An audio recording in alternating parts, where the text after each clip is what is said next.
Hey guys, I'm Rob Richards, and this once again is the ultimate fitness challenge for Muscle and Fitness. And yes, I am back in Las Vegas, Nevada at CrossFit Las Vegas to go and meet Mike, who's going to put me through 5 of the best or most essential CrossFit exercises. So let's go in, check in with Mike, and see what CrossFit is really all about.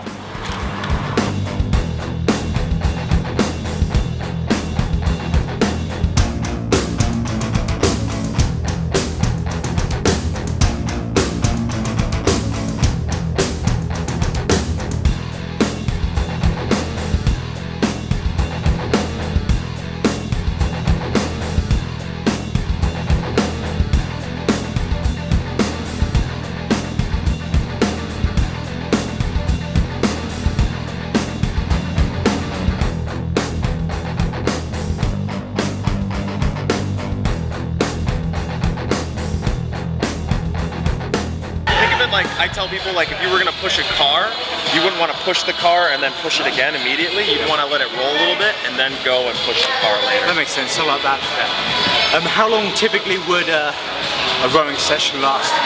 Looking at like 1 minute or 5? It depends on the workout. Some workouts it's for distance, some workouts it's for time. Okay. For most of our distances, it's always like 500 meters, 1,000 meters. Just so I can get a gauge of how I might differ from like pretty advanced Crossfitter. Sure. Crossfitter. That would be the correct. What kind of time would they get for 500?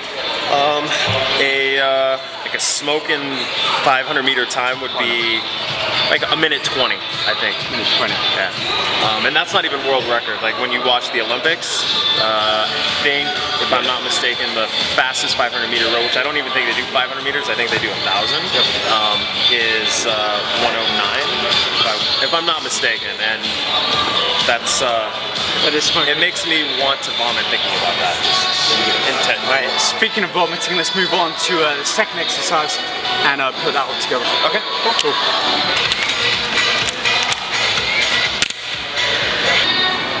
So you've done clean and press before? All right. What we'll do is I'm going to teach you how to do the clean and jerk, just one of the Olympic lifts that we use a lot in CrossFit, and it's basically for strength and power. Okay. All right.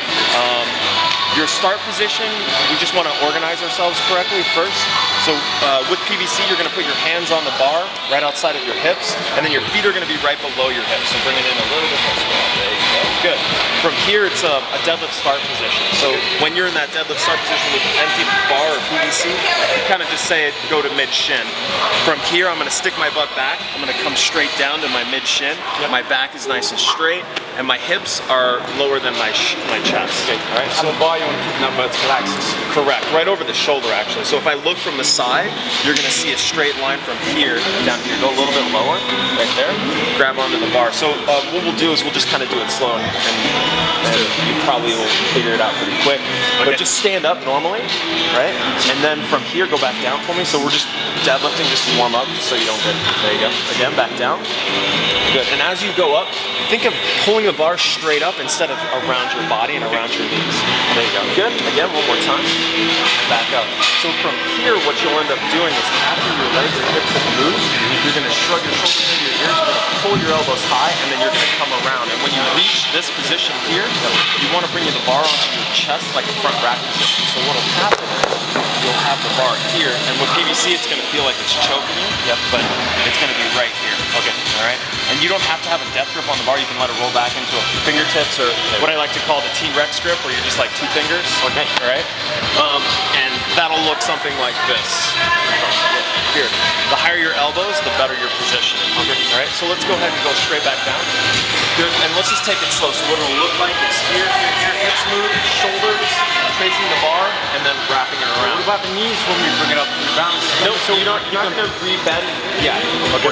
We're gonna work on that in a second. So we're just gonna break it down first. Again, as you come up, the bar path should be relatively straight. Here, pulling all the way up, and then wrapping your elbows around. Good. So what you want to make sure not to do is bicep curl the bar. So when you get to here, it shouldn't just be an articulation at the elbow. It should be a elbows back and then elbows sweep around. So bar pretty much straight. There, yeah, that's got it right there. So we want to keep that bar as though we were on a Swift machine. Right. We have no forward or back movement. Correct. Okay. So we're looking at it. Yep. So nice and slow, real quick. Up, up, up. Good. Shoulders and around. Not bad. So that's the main basic movement that we'll do. Okay. And then like you did that rebend, it's actually a drop underneath the bar, right? And that's to bring it back down again. No, actually, that's to get underneath the bar. So the power clean or the clean is a jump underneath the bar. As you jump, up, yep, and then good. So just so you can see the movement all together, what will happen is I'll drive here, jump, and then drop underneath the bar. Okay. Ready? With PVC, it makes it a little bit easier, right? Yeah. Okay, so let's go slow at first. You can just go nice and slow, slow, slow, slow. Hips move all the way through, shoulders, elbows, drop underneath the bar. Good, perfect. When you drop, you don't have to drop so low, especially with lighter weight. If your drop is here, like this, that's fine, yeah. But you still need to be in a good squat stance. Your butt needs to be back, and your knees should be over your heels, right? So your butt is back. Okay. Think of like football, American football or Australian rules football. Yep. You don't see someone here getting ready to get blown over by on the line. They're down like this, ready to take someone out. Okay, right? So when you catch the bar here, you're in that exact same position, ready to basically accept it. And then as we drop, you flick the elbows under. Yeah, you flick your elbows up and around. Yeah, there, just like that.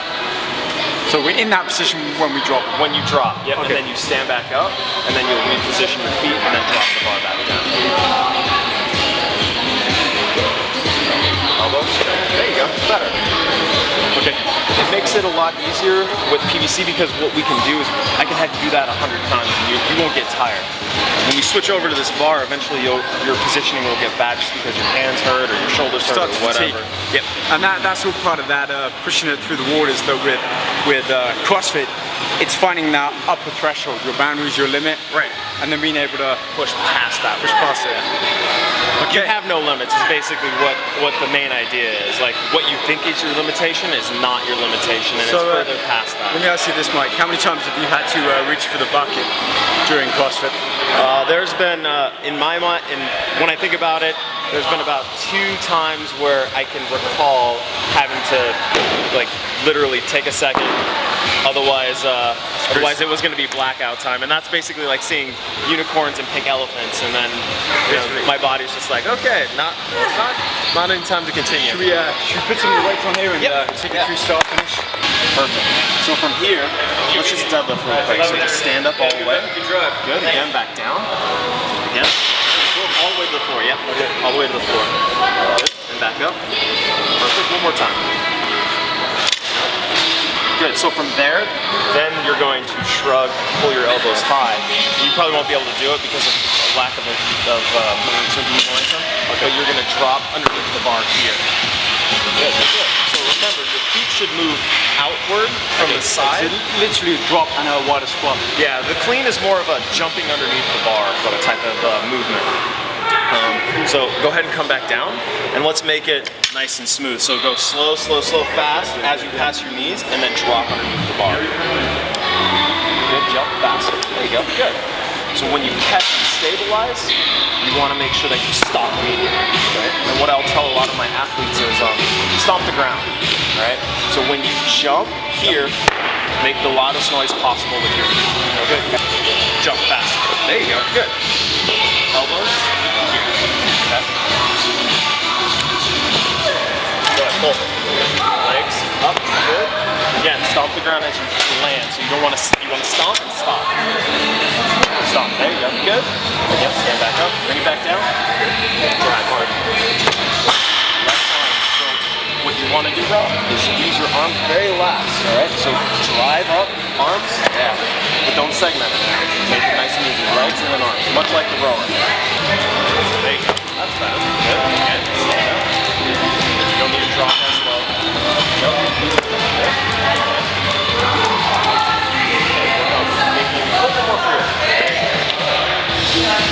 So Mike, we're starting to bring some functional strength, some power into this as opposed to endurance from the rower. How important are these movements make up part of that CrossFit you know, idea? The main idea of the clean specifically is that we're generating a lot of power and a lot of power fast. So when you have that drive of the hip, you're really working on driving your hips back and just creating a lot of power and speed with that. The most common fault that a lot of people have is, specifically with guys, is we want to use our arms a lot. Right. So you'll see people pull, and from this bottom position, they're already pulling with their arms. It's the next point to it is basically timing or being able to just accurately pull the bar. So you want to pull the bar, legs, arms are last, and then jumping underneath the bar. Because you guys don't train back like in the gym where you got like 4 or 5 exercises. Right. Your back is literally right. We're doing legs, arms, shoulders, and back. This is one movement, and you might do this for time or for like 10, 12 reps. Right. And when you're basically down in that bottom position, you're here and you're stabilizing the whole entire core of your body so that you can apply this power from your legs. And as you stand up, if you allow yourself to basically go loose at the core, you're going to lose that power transfer from your legs to the bar as you stand And that's up. how these smaller guys can lift a lot of power and be physically strong and powerful compared to the aesthetic guys in the gym, let's say, who might have a great body, that kind of magazine look, but when you get them in here and you get them loading on some proper weight, right, they fall short. It just falls apart as soon as you add that speed or that intensity. I can see that, yeah. Okay, let's move on. Exercise number 3 and start to feel something together. Absolutely. Cool. You want to imagine you're squeezing something good with your toes together, and you're being pulled from your toes as you pull up. So go ahead and do a pull up. Good. And then you're going to bring your chin over the top of the bar, or see if you can touch your chest to the bar. Good. Not bad. And we have pretty gnarly pull-up bars here, but if you can wrap your thumb around the bar and maybe get a little bit of the fingers on top of the thumb, so what it'll look like is here. Yeah, it'll give you a better grip on the bar. Just resist the urge to kind of leg raise your foot up and pop your hip more forward. So when you're here, you're keeping your body relatively straight so that when you go up to do your pull-up, you can transfer that power that you create from the hip.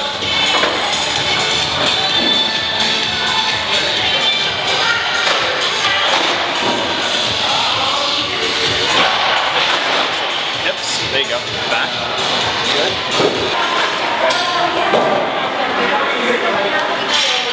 So you can start off with a couple Russian, so don't bring the kettlebell so low.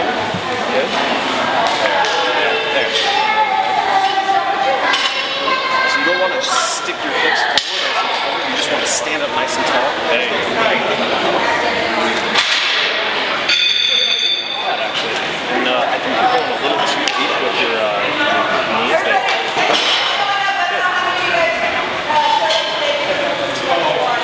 To that top position, what will help is squeezing onto the kettlebell. It doesn't flip back. There you go.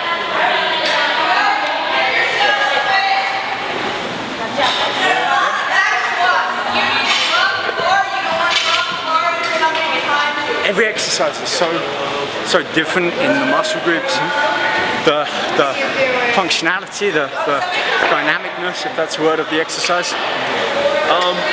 I would say functionality or just it's a lot of the stuff that we've done already. It's kind of the same movement, but it's different. So you're changing it up, but you're doing kind of the same. Like we've done the power clean, which still uses a lot of that hip drive, which you use for the kettlebell as well. Right. Yeah. So you're basically doing something different, which I think plays into a lot of people's main weakness of like they're tired of doing the same thing over and over and over.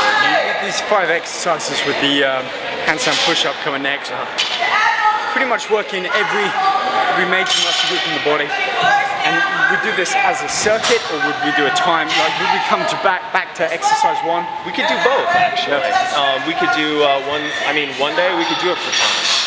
One day we could do it for like task is what we call it. So it'll be like I want you to complete in 1 minute's time as many reps as possible. Okay? And this is all like a personal challenge. So one thing I've seen from all the different CrossFit gyms I've gone to is whiteboards. You guys have whiteboards. Yep. You have chalk. Yep. Writing on the wall. I mean, it's like you're constantly trying to push yourself and challenge each other. Yep. And then have different challenges. Whereas like in the gym, let's just say bodybuilders or powerlifters would have a weight. Right. They want to lift more. Right. Or they want to put on more muscle. Or everyone's got their own challenge. Yeah, exactly. You guys, what I like about you is you're like, all right, what are we going to push ourselves on today? Let's do like time. Let's see how many reps we can do within that time frame. Yeah. So it could, I mean, and it's like all encompassing. Like one day it could be for time, and one day it could be for weight, and another day it could be for as many as you can possibly do. Would you find that within like this particular CrossFit center here, guys and girls have different strengths? Like, as for example, you might be like you can do reps for a certain weight better than anyone else, but when it comes to strength, you mentioned one of the guys over there, he's got more of an Olympic lifting background. Yep. He might be able to move a lot of weight, a lot more than everyone else combined, you know what I mean? Yeah, and that would be like when we look at it and compare, someone maybe like me, I would be able to do like a medium amount of weight, an average amount of weight, and just do a lot of repetitions.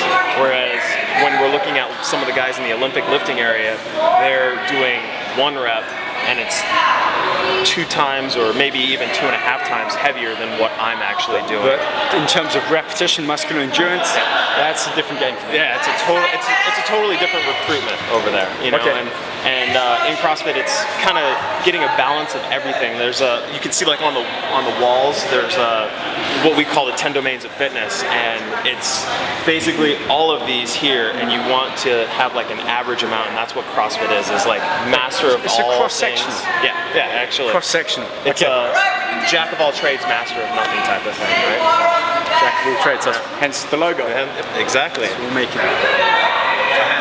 Hands will be on the ground outside of the just like that. Perfect. And then as you kick up, straighten your body out. Good. So look at my foot right here. Good. So think of yourself as a straight line from your head to your hands. Right now you're kind of curving right here. So can you tighten it up, Rob?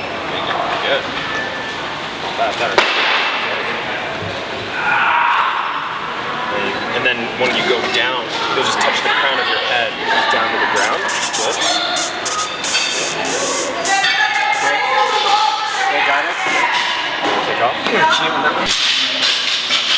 Mike, I've got to tell you, this is like some kind of one of the best concentration camps I've seen. I've been around a lot of the gym settings, and I've seen the aerobic classes and the body combat kind of stuff. But this is like the ultimate power class workout. Everyone's doing deadlifts at the moment. Right. So we've looked at like the 5, let's say, core CrossFit kind of exercises, each one encompassing like a different style of movement. You mentioned about the domains up on the wall. Yep. I really want to touch upon them and see how regular gym life might differ from that of CrossFit. Sure. So where do we start? I think the first place you might want to start is, like typically when I think of the normal gym, people just go in and they get on the treadmill and they run, right? Yeah. So they're gonna run for like 10 minutes and they're just basically just kind of strolling, not doing anything. Yeah, it's their warm-up. Yeah. Then after that, they're gonna go and do their 3 sets of 12 or 4 sets of 15 or which is fine, and they're working on their strength. Let's not forget their magazine and their phones and the music and checking in on Facebook and all that other stuff. I don't think anyone's gonna check in on Facebook right now. It doesn't look like it. Yeah, no one's got their phone. So, when we look at all the different 10 domains of fitness, we're looking at basically getting a person to the level where they're all about even for the most part. Okay. And I kind of think of it in the terms of like I used to collect comic book cards. So you used to see like Professor X, and he was like really smart, but he's in a wheelchair. So how strong is he? Not strong it's at all. the same thing with like top trumps. The guys you got to get that mid-range power. Right, exactly. So from there, it's just being able to build a strength in an athlete or build endurance in an athlete. You can be strong, but are you able to run 400 meters in a fast amount of time? That's a great way of putting it. And that's really the key concept that we want to work on here. To even out people's weaknesses. Because you kept mentioning that when I came in. You were talking about someone's weaknesses. Right. It's great if they got strengths here and here, and yeah, you should exploit them. Right. But their weaknesses are the areas that need to be worked on, and that's what we had to look at today. Right, and you'll see like exactly is like people will get exploited, and when CrossFit you'll hear it called as a GOAT. So your GOAT would be like a movement that just you can't even do like 1 rep, and you'll sit here mentally over and over again in your head. beat yourself up in a workout because you can't do this certain movement, and it's just, for a lot of people, it's just breaking past that mental barrier at that point. So then at that point, it doesn't become a workout of your physical strength, it becomes a workout of your mental strength. How strong are you mentally? Do you have the mental toughness to be able to continue through and carry on? And that's a huge part of the training too, because I mean, a big part of it, as we both know, is actually stepping in through that door and mentally preparing yourself to say, I'm going to give it a go today. I'm going to do it, or I'm going to aim for that target and try and beat that, and it's like a personal challenge. Right, exactly. And you're competing with basically your friends, your like comrades in the workout, because right now you'll see a lot of these people are just going through the workout. Halfway through you'll hear people cheering each other on, like go, go, go, finish the workout, you know? And it's not about, you know, taking it and making it something so personal that you want to do that. For a lot of people it can be, but for a really good community, it's more about supportive and being a very good community. And in the gym you might have 2 or 3 guys rotating around a machine, but really it's each man to their own. Right, and I'd be afraid to like walk up to what we call the mayor of the gym, who's grunting in front of me with his earphones in, and be like, hey, do you mind if I jump in on that machine? Because I'd be afraid that he might rip my head off and continue his set. You get that mentality. Well, speaking about the gym and CrossFit, I've seen a couple of quite a few physiques here that look they've got like that 300 style. Solid, good muscle mass, they're conditioned, they look powerful, as opposed to someone looking in great shape, but they look a bit delicate, you know. So let's talk quickly about diet, any supplementation, food, you know. Do you guys have a different approach or mentality towards eating? For the most part, here at this facility, what we'll kind of gravitate towards is more of a cleaner eating lifestyle. So it's like less refined sugars, less refined food products. We kind of call it like, what in the CrossFit community you'll hear it called paleo or Paleolithic diet. And it's just basically eating lean meats, veggies, fruits, nuts, seeds, roots, tubers, that kind of stuff. And carbohydrates you get from starches, the vegetable starches, but potatoes as well, like the yams, potatoes, the sweet potatoes as well. Yeah. Okay, because I know some people think like low carb, the paleo, they cut out anything with carbohydrates, including potatoes. So just to kind of go over that with the paleo diet, it's like nature's intended food. Correct. Yams, sweet potatoes fit into that because they're not manufactured, they're not processed, and it's like the Paleolithic man would eat them back in the day. And you're basically working on with removing those refined carbohydrates or processed grains, the inflammatory mechanisms that are basically not designed to process those correctly. And really you should be eating some sort of carbohydrate to do a high intensity workout like this.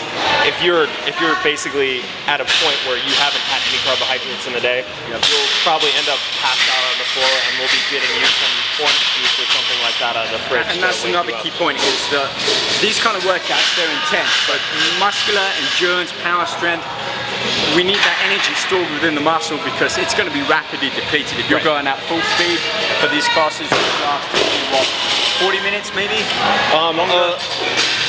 Class here we run for an hour, but the actual workout itself, it ranges, but it'll probably be anywhere from 8 minutes to 20 minutes. That's like the golden middle. And then, you know, sometimes we'll do like a 45-minute workout, but very rarely.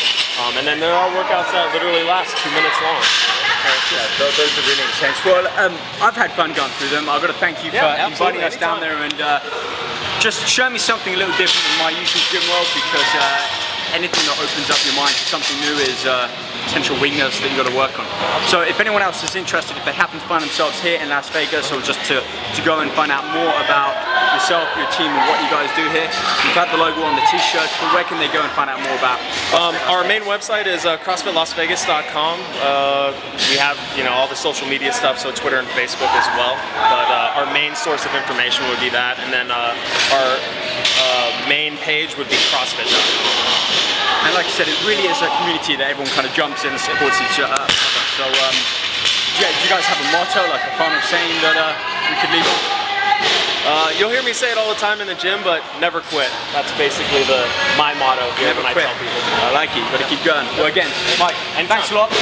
Guys, thanks for watching. I've been Rob Richards. We've been here at CrossFit Las Vegas, and I hope you join in next time for the next Muscle and Fitness Ultimate Sports Challenge. Like Mike said, never quit. See you guys there.